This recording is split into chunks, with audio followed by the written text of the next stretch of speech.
I want to show you how to make countdown timer in Premiere Pro.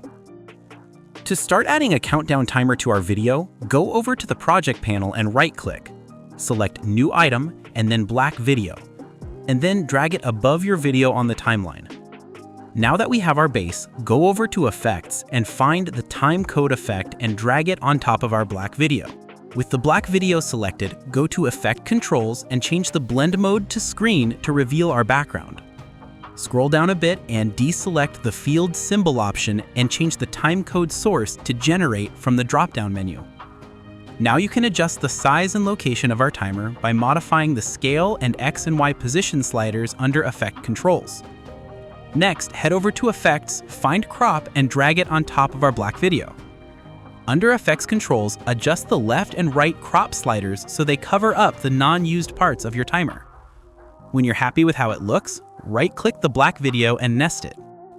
Nesting reverts the blend mode back, so go in again and change it back to Screen under Opacity.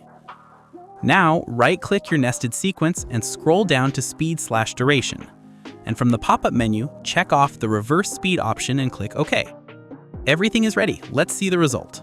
Let's solve together. Put your like and subscribe.